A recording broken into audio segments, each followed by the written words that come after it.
Teman-teman yang dikasihi Tuhan, kayaknya kalian seneng ya ngomongin soal PDKT. Yuk kita omongin lagi. Kalian tahu nggak apa bedanya PDKT ke gebetan kita dan PDKT ke Yesus? 1. Kalau PDKT ke gebetan, kayaknya ini jadi semacam syarat yang mau nggak mau harus dilakuin. Kalau kita nggak PDKT, nggak bakal tuh si gebetan jadi seneng sama kita, apalagi sayang. Udah PDKT aja belum tentu dia mau. Iya. Nah, kalau ke Yesus, PDKT itu bukan syarat. Kok bisa? Iyalah, sebelum kita sayang sama Yesus, sebelum kita PDKT ke dia udah duluan sayang sama kita. Jadi PDKT ke Yesus bukan syarat supaya dia mengasihi kita. Dia lebih dulu mengasihi kita, dan itu tanpa syarat. 2.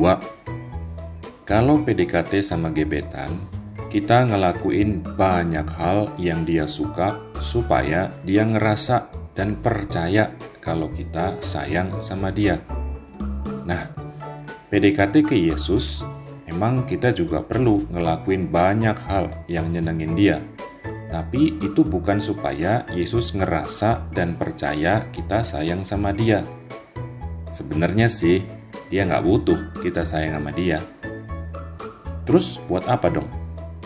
Sebenarnya kita ngelakuin hal-hal yang nyenengin dia tuh buat kita sendiri. Cuman dengan begitu kita makin ngerasain kalau kita disayang sama dia. Kok gitu? Yes, saya jelasin dikit ya. Teman-teman yang diberkati Tuhan, Rasul Yohanes bilang Allah itu kasih. Maka tindakan yang nyenengin dia adalah tindakan kasih. Nah, semakin banyak kita ngelakuin tindakan kasih untuk nyenengin Yesus, bukannya makin lama kita juga makin banyak ngalamin dan ngerasain kasih itu sendiri.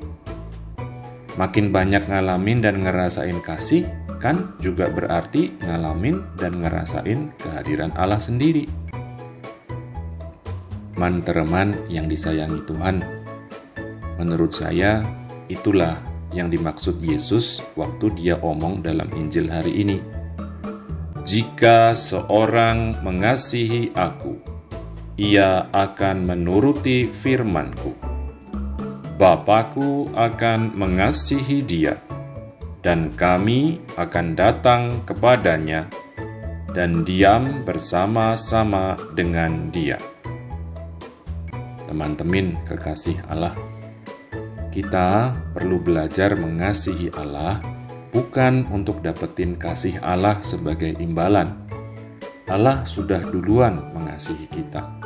Tapi karena ada beda yang gede antara Dia Sang Pencipta dan kita makhluk ciptaan, kita nggak ostos-mastis bisa ngerasain kasih-Nya. Belum lagi luka-luka batin dan dosa-dosa kita yang nutupin hati kita. Kita perlu belajar mengasihi Allah karena itu kayak semacam cara untuk bersihin dan ngebentuk hati kita supaya mirip hatinya Yesus, dan dengan begitu nyamain frekuensi kita sama frekuensinya Allah. Cuma dengan begitu akhirnya kita bisa ngalamin dan ngerasain kehadiran Allah, ngalamin dan ngerasain kasih-Nya.